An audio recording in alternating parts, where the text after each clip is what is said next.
Salut à tous, j'espère que vous allez bien, et ce soir, l'espace d'un podcast que je ferai donc en collaboration avec mon ami Jules Melon qui est présent ici, nous allons continuer notre voyage dans le cinéma de genre français, puisqu'on avait fait terminer ensemble la filmographie à date de Julien Maury et d'Alexandre Bustillo.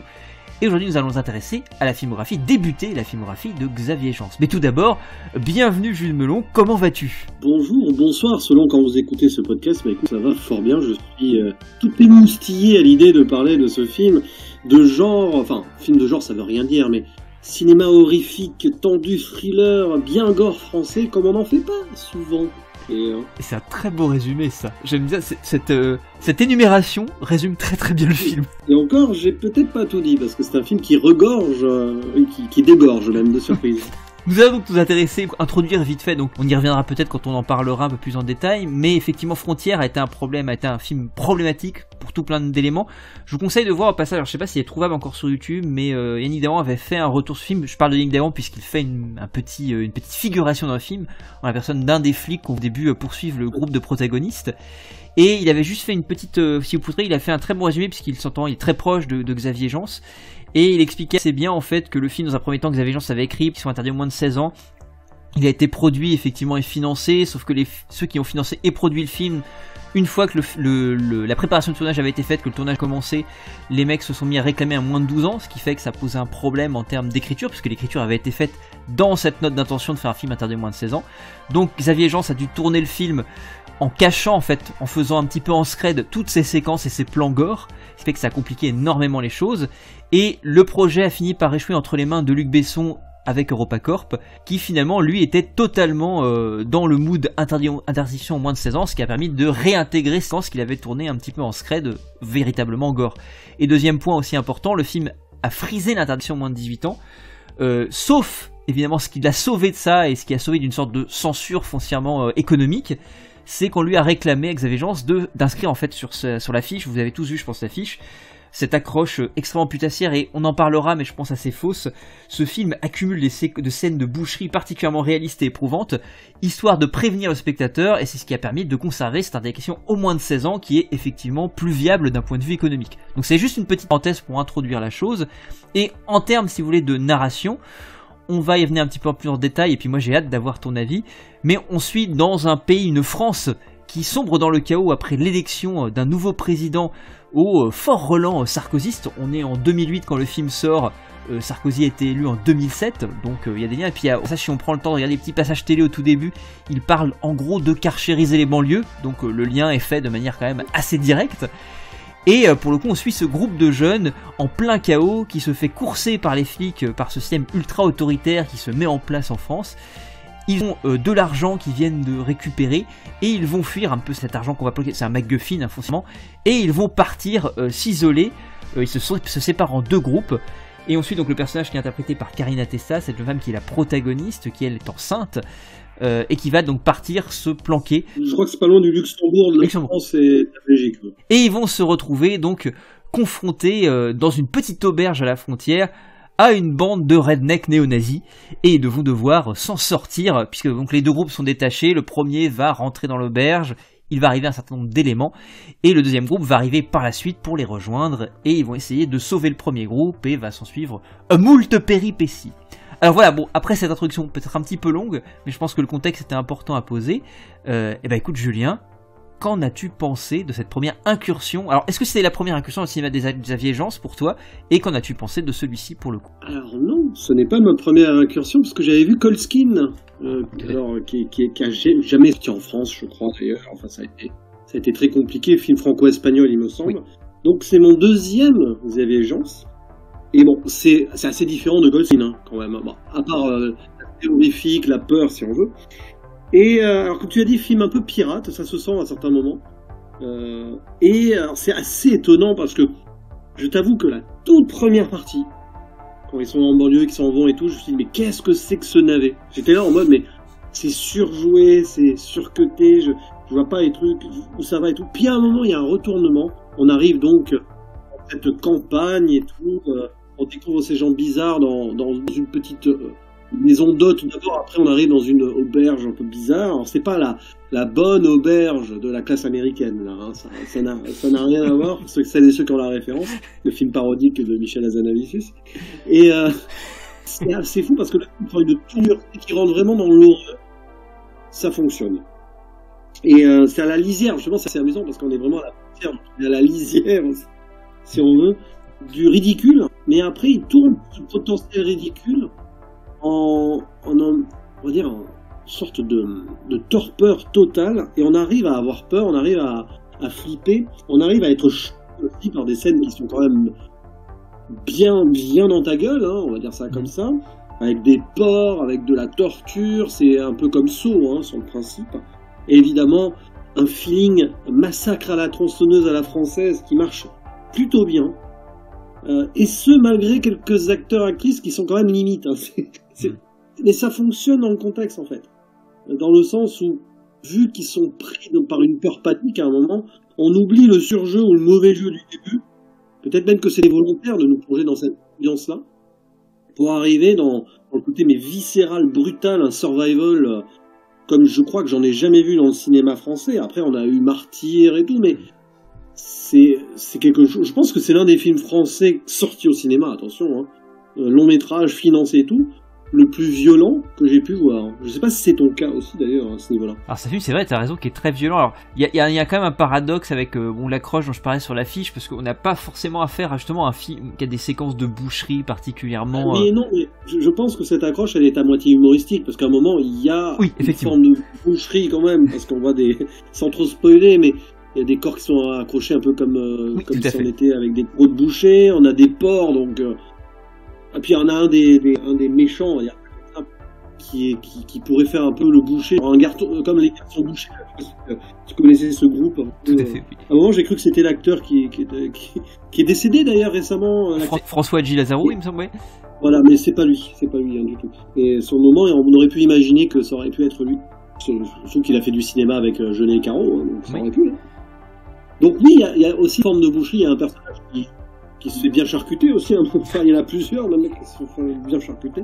Donc je pense qu'il y a un peu d'ironie là-dessus. Je crois que c'est un disclaimer qui a été, on va dire, forcé, l'avertissement en plus, donc je pense qu'ils se sont amusés là-dessus. Quitte à attirer le chaland, autant reprendre peut-être une des citations de la Cité de la Peur. Faites attention, commissaire, c'est une vraie boucherie à l'intérieur, quoi. C'est un petit peu l'idée, quoi. Je sens que cet enregistrement va faire plein de petites références comme ça. On est très sur la comédie française en termes de références, c'est bien, c'est très franco-français, c'est très bien. Pour en revenir sur un point, le côté politique, alors, au début, c'est vrai que c'est un peu nébuleux, on ne sait pas trop, début, la fin. C'est censé être entre les deux tours d'une élection présidentielle, pour le papier, mais c'est comme si le candidat arrivait premier, donc très très à droite. Je pense que c'est même une sorte de Sarkozy qui tire vers Le Pen. Hein. Oui. Voilà. C'est comme s'il était quasi déjà eu. On pourrait imaginer une forme de dystopie où c'est un dissident du gouvernement actuel. Tiens, comme ce qui s'est passé de Hollande à Macron, on a eu aussi ça, une sorte de dissidence d'un gouvernement déjà établi qui passe, et donc c'est pour ça qu'il y a déjà en place sa police à lui, qu'il a droitisé à mort, même avant le résultat des élections. T'as l'impression que c'est presque une forme de coup d'État sous forme d'une élection déguisée, quoi. Alors, c'est très vague, et moi je suis un peu embêté parce que t'as cette promesse-là qui n'est plus trop tenue par la suite, si ce n'est le tout final. On reviendra sur le dernier plan.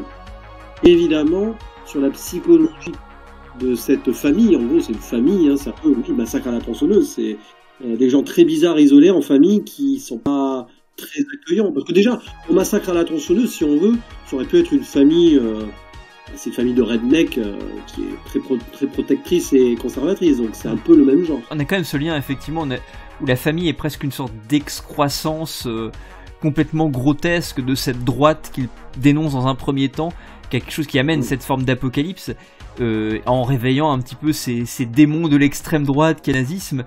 Et je trouve ça vachement intéressant en fait la manière dont finalement il met finalement une sorte de contrepoint avec ce truc là, où finalement dans une certaine mesure ce groupe de jeunes essaie de fuir ce qu'ils pensaient être le pire et ils sont confrontés à encore pire derrière. Et ça je trouve que c'est intéressant de poser une sorte de menace dans un premier temps, alors effectivement qui est assez vague, assez nébuleuse dans la partie, et je suis assez d'accord sur ce que tu dis sur on va dire le premier acte, on va dire, qui se passe dans la ville, qui est effectivement surcuté, il y a plein de trucs en termes de montage qui sont un peu problématiques. Les acteurs sont, en termes de jeu, le jeu est pas posé, c'est à la lisière quand même, pour reprendre comme tu disais tout à l'heure, à la lisière du cabotinage, et ça fonctionne pas très bien. Alors, sauf, moi je trouve que le personnage qui est interprété par Karina Testa, donc qui est l'héroïne, que je trouve vraiment très bien, mais qui, au fur et à mesure, en fait, même en termes de jeu, va vraiment, en fait, finalement, plus le film va se poser, il y a ce climat d'urgence dans un premier temps, qui crée même de l'urgence dans le jeu des acteurs, et je trouve qu'ils n'arrivent pas véritablement à maintenir de manière pertinente cette urgence dans leur jeu. Et lorsqu'effectivement on commence à se poser à la campagne dans cette étrange lieu, dans cette étrange ferme, leur jeu se pose aussi et commence à prendre quelque chose qui fait que ça marche mieux et qu'on arrive mieux à intégrer, à s'identifier à ces personnages-là, parce que leur jeu devient tout de suite plus naturel. Et je trouve notamment que Karina Testa a une évolution qui est hyper intéressante durant tout le film, et je trouve que son devenir barbare à terme fonctionne très bien. Mais ce que j'aime bien justement en fait dans cette première partie, c'est le truc qui fait que je sauverais cette première partie malgré les problèmes grossièrement de montage et de mise en scène. C'est le climat qu'il arrive à instaurer, une sorte de climat d'un peu d'asphyxie sociale qui fonctionne hyper bien, je trouve, malgré tout. Il y a quand même ce truc qui ressort et qui va progressivement en fait irriguer un petit peu tout le récit jusqu'à ce huis clos, on va dire, dans cette ferme, qui cite effectivement, tu l'as très bien dit, autant Massacre à la tronçonneuse, mais de manière finalement très graphique. C'est vraiment un hommage graphique à Massacre à la tronçonneuse. Ça cite aussi, effectivement, parce que c'est quand même vachement référencé, le sous-sol de la peur de Wes Craven, avec ces enfants difformes qui sont parqués dans les sous-sols du monde, dans cette grotte, etc. Donc il y a pas mal, et visuellement en fait ça ramène aussi au sous-sol de la peur. Donc il y a tout ce côté référentiel, mais je trouve que ce qui est intéressant effectivement, c'est que Xavier Lance arrive à en tirer quelque chose d'assez unique, d'assez intéressant et finalement d'assez fascinant. Oui, t'as aussi le côté un petit peu horreur sociale d'un village préétabli qu'on peut avoir dans Les Chiens de paille, hein, de Sam Peckinpah. Il y a une ambiance là-dessus. C'est vrai que ça référence pas mal de vieux cinéma, entre guillemets, vieux cinéma américain, années 70. Et puis beaucoup de cinéma d'exploitation, en fait, il y a tout ça. Oui, puis alors, c'est vrai que ce qui dérangé au début, en fait, cette intro, c'est qu'il n'y a pas d'exposition directe. On trouve nos personnages dans l'urgence, tout ça. Et c'est vrai que ça peut surprendre, et je sais pas, les 15-20 premières minutes, peut-être moins en fait, hein, c'est assez rapide. Et les premières minutes, c'est très difficile à suivre quand tu rentres dans le film. C'est assez compliqué, c'est un rythme bizarre d'ailleurs, parce que il est même sur sa façon d'être séquencé, le film est un petit peu pirate et très unique, que directement, bam, on est dans l'action. Puis après ils s'en vont, parce qu'ils vont à Amsterdam, tout ça, il y en a un qui est blessé, tout ça. Puis il se passe ce qui se passe, et après ils se posent. Le calme après la tempête et avant la tempête, c'est là qu'on découvre la famille avec Estelle Lefébure. Qu'est-ce que Estelle Lefébure fait ici? C'est Madame David Hallyday quand même, hein, je crois. C'était la, j'allais dire la bru, oui c'est ça, je sais plus, la belle-fille de Johnny Hallyday quand même. Mais c'est un casting très étonnant. Il faudra qu'on y revienne sur le casting, parce que au plan de la famille, on a deux acteurs qu'on n'aurait pas imaginé trouver là. Estelle Lefébure non plus, tu vas me dire, parce qu'elle joue la méchante. Bon, elle est dans le surjeu. Ah oui, oui. C'est pas une actrice professionnelle. Mais limite, ça rentre dans la folie. Et pour revenir donc à cette histoire de famille, donc nazie, hein, c'est des nazis, voilà. On est dans l'extrême de l'ultime droite possible. C'est qui rentre d'ailleurs dans le délire absolu, quoi. Il y a pas de, on n'a pas essayé de chercher une psychologie avec des faux semblants, donc c'est vraiment des néo-nazis, même plus que ça, parce que le patriarche, c'est un ancien nazi, ça on voit c'est clair. Et en fait, on voit les germes du mal que l'on voit au début émerger en France. Ils étaient là, en fait, il y avait des graines déjà semées. Et comme tu l'as dit, le fait qu'il y ait cette nouvelle arrivée de l'extrême droite au pouvoir va réveiller ce mal qui était englouti et en plus qu'on vient perturber. C'est un peu le paradoxe, c'est que ils sont réveillés par des gens qui sont repoussés par l'arrivée de ce pouvoir, en fait. Tu vois ce que je veux dire? C'est une sorte de cercle vicieux, là. Et alors, cette famille, mais on spoilera bientôt, mais ça fait froid dans le dos. Il y en a un qui fait, le patriarche, il fait froid dans le dos. Il faut en parler de cet acteur, quand même, parce que c'est quoi ce choix d'acting extraordinaire? Jean-Pierre Joris. Le personnage est hallucinant. C'est un homme de théâtre qui a fait beaucoup de trucs expérimentaux, je crois. Mais alors, on a l'impression qu'il s'éclate, en fait. Le gars, il avait 83 ans, je crois, mais il s'amuse. C'est-à-dire que il prend son pied en fait à jouer ce nazi avec un accent allemand impossible comme ça. On se croirait dans Papy fait de la résistance, limite. Avec que des références aux comédies françaises. Ah oui, non, mais c'est totalement ça.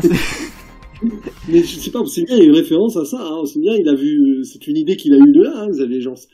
Mais alors, il est à la fois drôle et flippant, en fait, ce personnage. D'ailleurs, la première apparition face caméra de ce personnage, t'avais l'impression d'avoir Jean-Marie Le Pen, en plus émacié, évidemment. Ah oui, il y a une manière de l'iconiser, c'est vraiment pour le coup, c'est vraiment un super personnage de méchant, en fait. C'est vraiment une sorte d'incarnation du mal. Parce que c'est pour ça, effectivement, tu te dis qu'il n'y a pas forcément, en fait, chez cette famille-là, il n'y a pas forcément de subtilité psychologique ou d'arc psychologique qui est vraiment dressé en tant que tel.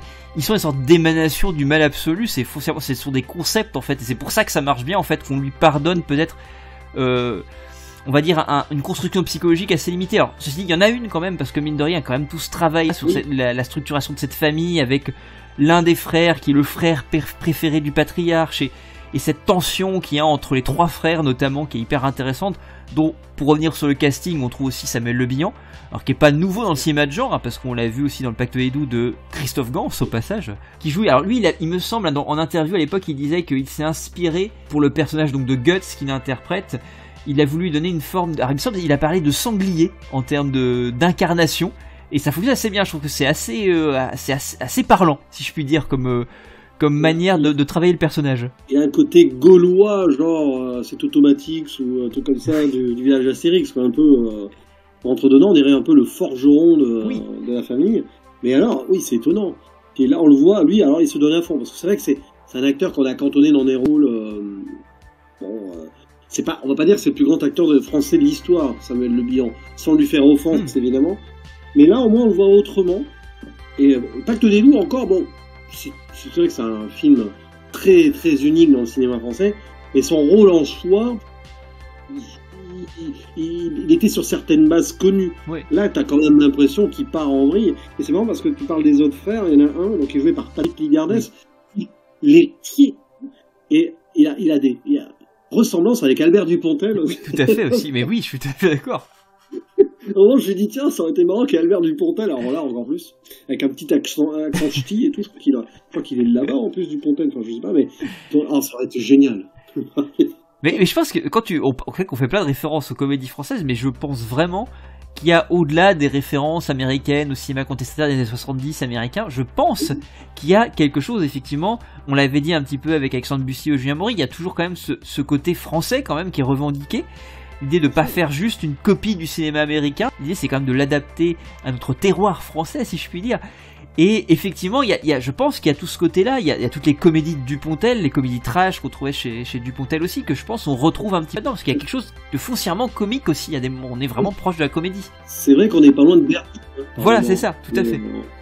On est exactement dans cette idée-là, et c'est intéressant parce que quand on y pense, il y a aussi, alors, le cinéma français de cette époque venait aussi de s'émanciper un petit peu donc des productions habituelles avec à l'intérieur du studio Maury sorti l'année d'avant.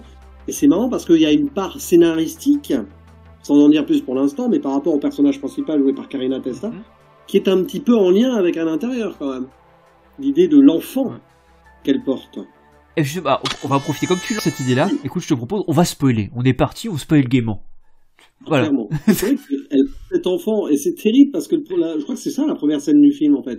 Elle se demande si elle va mettre au monde cet enfant, dans ce monde-là. Bon, avec l'arrivée de l'extrême droite et tout. Alors le problème c'est que elle veut avorter, mais son frère qui meurt, parce qu'il y a son frère qui meurt au début. Lui, il lui dit non, tu le gardes, il faut qu'il vive pour moi. Donc elle est dans un cruel dilemme. Après, elle va pas trop se poser la question, parce que arriver dans cette famille, alors ça c'est affreux. Et ça montre d'ailleurs le côté absolument ridicule de ces méchants. Je pense qu'il y a même une dérision absolue. Ok, très très drôle. Des néo-nazis et tout. Et qu'est-ce qu'ils veulent? Ils veulent un héritier. Et ils choisissent Yasmine pour être la mère de l'héritier. Le père, entre guillemets, serait Karl, donc le fils préféré, là, joué par Albert Dupontel en sosie. Et le truc, c'est que ça n'a absolument aucun sens, parce qu'en plus, ils le disent. Yasmine, qui a des origines, je ne sais pas, algérienne, marocaine, c'est pas précisé. Hein. Et en plus, ils disent, regardez les cheveux et tout, mais ils acceptent gaiement l'idée qu'il soit un héritier néo-nazi. Ça n'a absolument aucun sens. Alors, il lui coupe quand même les cheveux, parce que oui, mais l'enfant, il aura pas, comme ils le disent, en plus. Tout à fait. L'enfant, il aura pas un sang pur. Ben oui, mais du coup, pourquoi insister? C'est ça c'est quand même incroyable. Ils sont complètement paumés dans leur délire fasciste nazi, quoi. En plus, ils ont perdu la boule, en fait. Mais je pense effectivement qu'il y a tout ce truc-là de l'irrationalité de ce type de doctrine, en fait, qui sont complètement irrationnelles, qui ne sont fondées sur rien. Et c'est intéressant, finalement, effectivement, d'amener ce côté grotesque. Et je trouve justement, je redis sur la séquence avec le coupage du feu, que je trouve, moi, pour ma part, c'est une des séquences les plus violentes du film. Parce que pour le coup, elle se fait vraiment couper les cheveux. Par cet autre personnage, parce que toute la question de la question de la maternité est importante, puisqu'il y a un autre personnage dans la famille qui est aussi une jeune femme qui a été enlevée et qui a été promise au frère peut-être le moins apprécié si je peux de la famille, qui est le personnage de Hans, donc que disait qu'il ressemblait, que je trouvais la ressemblance avec François Di Lazzaro pour le coup, qui fait le boucher, vraiment celui qui prépare la viande, puisqu'ils sont aussi, et ça on l'a pas spécifié, ils sont cannibales aussi, c'est important. Ça permet de lier le truc avec Massacre à la tronçonneuse. Et il y a ce personnage-là qui est finalement le reflet du personnage de Yasmine, en fait. Et elles vont toutes les deux finalement au bout d'un moment se lier. C'est un personnage qui est finalement très touchant, cette jeune fille aussi.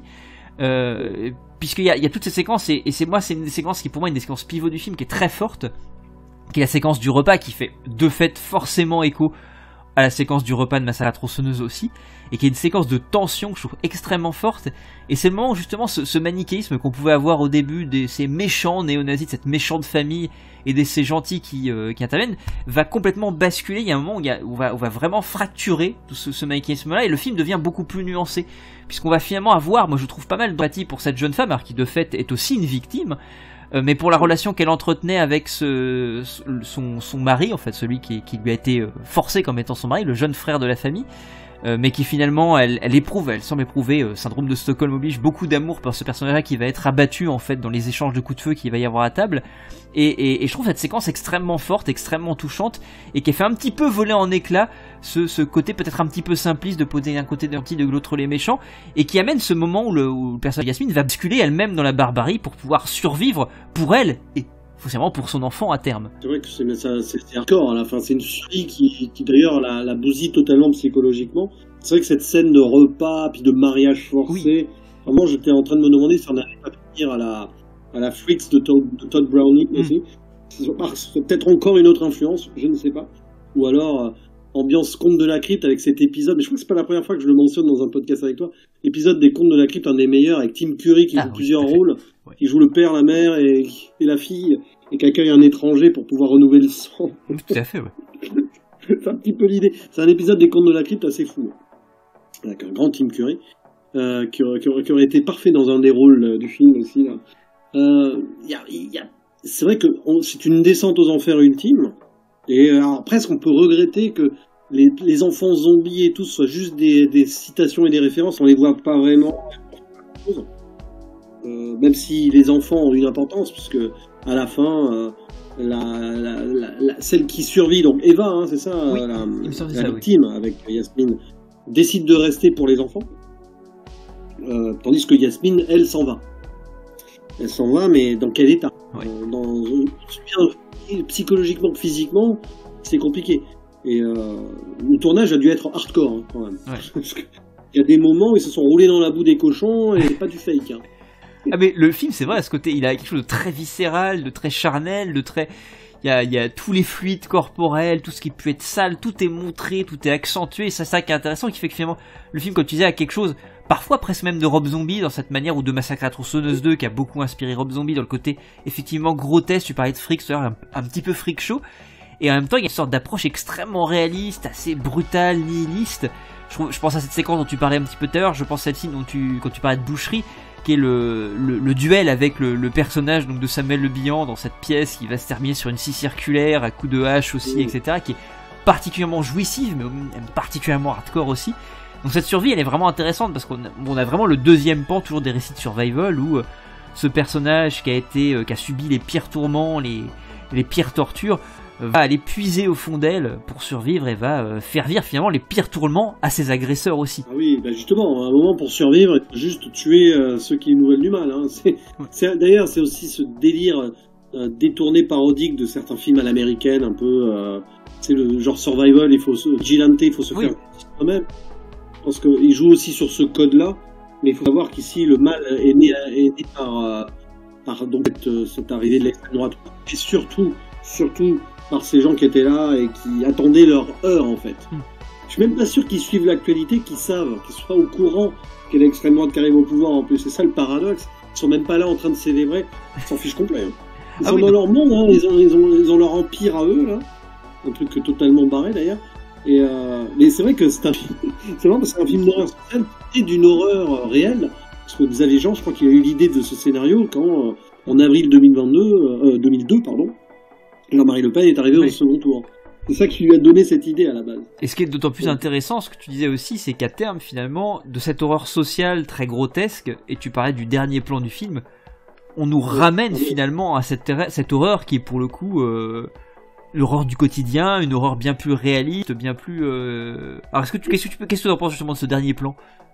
On sait pas trop parce que, en gros, elle se rend à la fin. Il y a les gendarmes qui l'arrêtent. Bon, on sait pas pourquoi. Au début, je me suis dit, mince, c'est un contrôle routier. C'est pas de bol. Alors, au pire, c'est pas grave.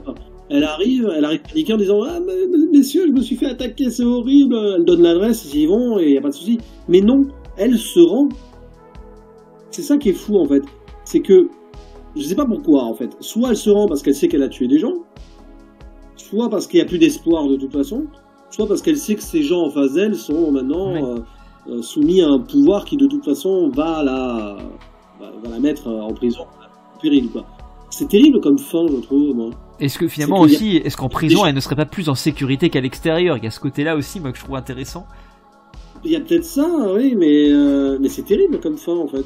Oui. Genre, il n'y a aucun espoir à la fin, ou alors elle est comme morte psychologiquement, limite. Tu l'as dit, elle préfère être enfermée, au moins elle est tranquille, quoi. Enfin, elle a plus envie de vivre en liberté dans ce monde qui n'a plus de liberté, peut-être, pour elle. Puis elle est complètement déshumanisée, c'est-à-dire qu'en plus ce plan final, c'est intéressant parce qu'il y a toute une modification physique qui intervient sur le personnage de Yasmine au fur et à mesure du film où elle... On dirait une grande brûlée, mais en fait c'est juste le sang qu'elle a récupéré. Elle est couverte de sang, elle a ses cheveux qui sont extrêmement courts, coupés de manière complètement aléatoire par le personnage d'Eva quelques minutes plus tôt. Ça la rend extrêmement, ça la rend quasiment monstrueuse en fait. C'est ça qui fait il y a cette déshumanisation progressive qui fait, que je trouve assez terrifiante. Et qui est la continuité de la scène d'avant où elle refuse de rester avec Eva. Elle aurait pu se mort de toute façon. Elle aurait pu au moins se poser quelques heures, je sais pas. Et non, elle s'en va. Et en gros, on a l'impression qu'elle veut faire une forme de suicide en faisant ça. À la limite, elle espère peut-être à ce moment-là avoir un accident de voiture, je sais pas. C'est la panique. Ça, c'est plutôt ingéré parce que c'est rare dans le cinéma qu'on ait des scènes, on va dire, crédibles de panique. Et souvent, quand on voit des gens paniquer dans les films, on se dit, ouais, on ferait pas ça en vrai. Ce qu'elle fait à la fin, Yasmine, à la rigueur, on pourrait imaginer qu'on le ferait. Genre, il n'y a aucune rationalité possible. Au lieu de se poser, normalement, tous les ennemis sont morts. On se pose, on réfléchit, on pleure dans un coin. Non. Elle veut partir de ce traumatisme, de cet enfer. Elle prend la voiture, elle peut se planter à n'importe quel moment, elle sait pas où aller, mais elle prend quand même la bagnole et elle se barre. Ça n'a aucune logique sur le papier. Et en fait, est-ce qu'on ferait pas plus ça, nous, que rester sur place à pleurer ? Bonne question. Mais je pense effectivement que ce truc qui pourrait paraître incohérent peut être totalement justifié par un état de folie, d'irrationalité, dû à un traumatisme extrêmement fort qui fait que voilà... peut-être qu'elle trouve dans cette idée de se rendre, c'est de revenir finalement, de ne pas quitter ce qui était l'enjeu principal du film finalement, qui était de quitter la France. Finalement, elle revient au sein des frontières, elle ne dépasse pas la frontière parce que peut-être qu'elle l'a dépassée psychologiquement, traumatiquement, elle a été au-delà des frontières, au-delà des limites, elle a dépassé les limites puisque frontière, pour le titre, c'est frontières avec un S entre parenthèses, donc cette idée qu'il y a un dépassement des frontières autres que les frontières géographiques. Et qu'elle finalement à terme elle revient au sein de la frontière, elle rentre à l'intérieur et elle se renferme. On ne sait justement pour quelle raison, ça c'est à vous justement d'interpréter. Je pense que c'est intéressant aussi, c'est chez les gens, mais chez d'autres on en parlait un petit peu aussi chez Maurizio, il y a toujours cette idée de ne pas rationaliser trop en fait, vraiment de rester dans quelque chose où on laisse l'appréciation au spectateur, on laisse le spectateur juger de ce qu'il voit à l'écran. Il y a vraiment quelque chose de l'amoralité au sens L' amoralité, où on laisse vraiment le spectateur, on lui donne des images, on lui montre des choses qui sont parfois très dures, difficiles à interpréter, mais justement on fait confiance à l'intelligence du spectateur pour interpréter les choses. Ce qui n'est pas toujours le cas, malheureusement, du cinéma américain mainstream, qui ne fait plus confiance au spectateur. C'est une petite parenthèse. Non, mais c'est vrai que dans le cas, on n'a même pas mentionné les 3 personnages masculins qui étaient à quel, hein. Mais c'est des fonctions, les autres personnages, donc en fait, finalement, moi je trouve que ça se comprend en fait. Mais il crève bien quand même. Enfin, oui. Déjà, son ex, là, c'est le père de son enfant, hein, qui est joué par Aurélien Vic. C'est marrant parce que cet acteur, je l'avais découvert dans une série plus jeune, je sais plus laquelle. Hein. Donc voilà. Lui, il meurt salement, pas tant que ça, en fait. Il est tué à sa demande, parce que avant on lui a sectionné les tendons d'Achille et ça fait mal, ça. Ouais, c'est le genre de scène. Ça fait mal. Ça te crispe quand même, ce genre de truc. Quand on les voit bien, je sais pas ce qu'ils ont fait comme effet pratique et tout, mais en fait, l'acteur a eu des tendons sectionnés, tu sais. Le pauvre. Les 2 autres, je sais pas si c'est les frères, les 2 autres. Les 2 potes, là. Oui, c'est vrai. Il y en a un qui meurt quand même bien cramé, hein. Oui, c'est vrai, et qui se fait exploser la tête au fusil à pompe après.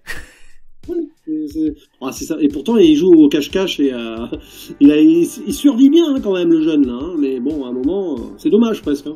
Lui, on aurait aimé qu'il survive, quoi. Et puis c'est vrai que t'as leur pote aussi un peu beauf et misogyne qui se retrouve suspendu par les pieds à des crochets bouchés aussi, donc il y a quand même, ouais, effectivement.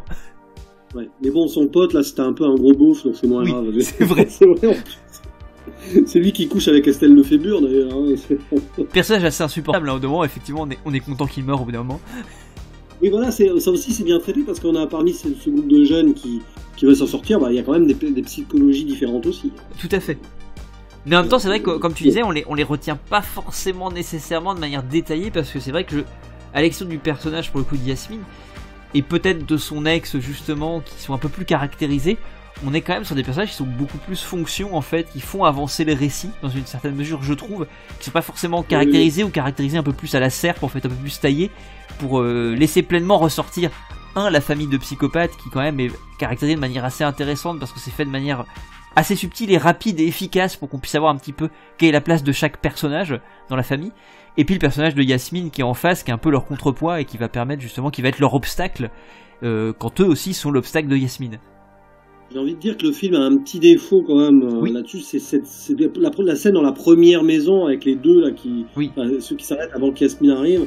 Ça c'était un peu longué et inutile. Bon, il y a la matriarche qui a visiblement beaucoup de mal quand elle mange, ça sort par la gorge. Bon, ça c'était un peu long. Mais à un moment, je me dis, si on en reste à cet endroit-là, c'est pas assez crade, c'est pas assez glauque. C'est un petit peu le purgatoire à faire. C'est ça. On peut élaguer 20-30 minutes du film. Hein. C'est un peu long. 1h48, c'est un peu long pour ce genre de film, par exemple. Je pense que ils ont voulu aller au bout de leur délire aussi. Et comme ils n'ont pas eu de producteurs qui ont voulu faire du cut derrière, des fois ça se sent un peu. Des fois, bon, c'est vrai que malheureusement, il y a des producteurs qui charcutent les films, sans faire de mauvais jeu de mots. Oui, tout à fait. Là, peut-être que, bon, pu avoir la vision d'un producteur qui aurait enlevé une vingtaine de minutes, le film aurait été plutôt... Et peut-être modifier un peu le début quand même.